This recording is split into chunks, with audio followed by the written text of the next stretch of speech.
જૂનાગઢ જિલ્લાના માળિયાહાટીના પોલીસ દ્વારા નવરાત્રીના તહેવારને લઈને પોલીસ તંત્ર દ્વારા ફૂડ પેટ્રોલિંગ તથા ગરબા આયોજકો સાથે બેઠક કરી સુરક્ષા વિશે ચર્ચાઓ કરવામાં આવી હતી। માળિયાહાટીના પોલીસના મહિલા પીએસઆઈ સલમા સુમરા, નિલેશ દાંગણ, અરુણ મહેતા, પ્રવીણ વાઢેર, રાજેન્દ્ર પરમાર સહિત પોલીસ સ્ટાફ દ્વારા શહેરના મુખ્ય માર્ગો પર ફૂડ પેટ્રોલિંગ હાથ ધરાયું હતું। આ તકે ફોર વ્હીલમાંથી કાળા ગ્લાસનું કોટિંગ દૂર કરી વાહનોનું સઘન ચેકિંગ પણ હાથ ધરવામાં આવ્યું હતું।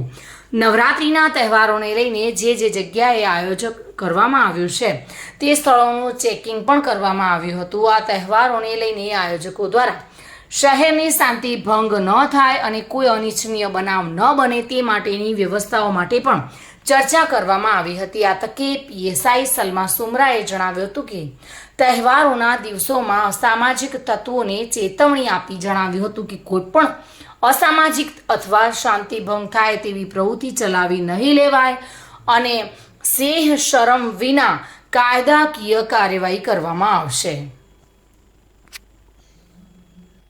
Bureau report, today Gujarati news.